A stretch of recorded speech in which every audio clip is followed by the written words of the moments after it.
Now, mounting the rear nose cone onto here is going to be slightly more complicated, not too bad. We can start by creating the flange that will stick into the main body from the nose. Let's right-click and open this part in its own window. And let's start by grabbing this face, and we can create a sketch on that face because it is planar. So let's sketch on that face, grab this interior edge, and use Convert Entities to bring that into our sketch. We'll exit the sketch, and then run an Extrude Boss feature. Then we'll do a thin feature on that, and we're going to flip the direction of that so it's going inward instead of out by 3 millimeters. I'm going to turn on draft, so we're going by 3 millimeters inward. Perfect. I'll go in direction 2 as well, and instead of blind, let's go up to next. So it'll just go right up to the main body and stop. Perfect.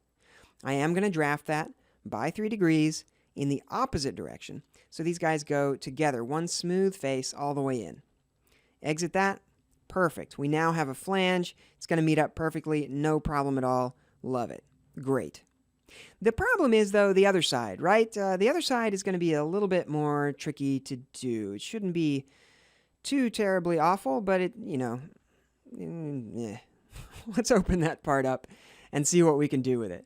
All right, before we do our surface cut, though, let's actually go ahead and add this feature. All right, so let's go to Extrude Boss.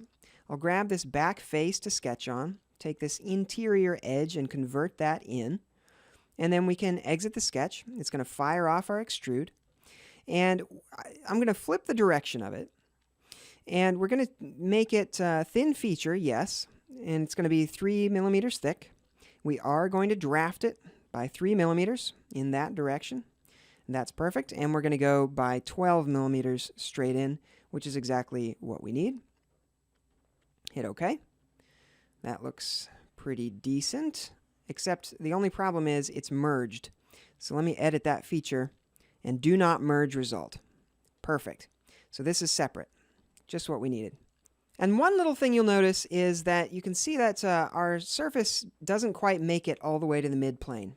We need it to.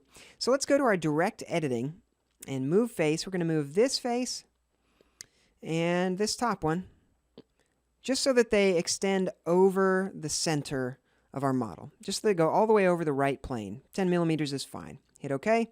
And then I can run my surfaces, cut with surface, grab the right plane, and I'm not going to auto-select. Let's select this guy. That's the only one I want to cut.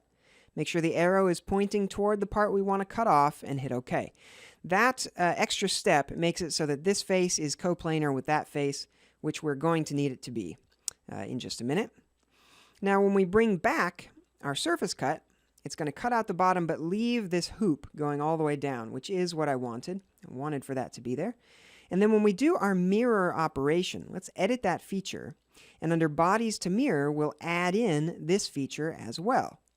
Hit OK. And we now have one completed body with a hoop that goes all the way around, and all of that is in draft. And that should work just fine for us. There's details that we could do, but details, schmeetails. We'll just close this up, head back, and we now have a flange that meets up pretty well. Actually, it's drafted the wrong direction, isn't it? Let's just edit this in context. Head down here to our extrude thin. I'll edit that feature, draft outward, hit OK, exit the part. Much better. That's the beauty of working in context. You can see those mistakes when you make them. It's always good to know you can recover from mistakes like that. All right, let's connect the front piece as well.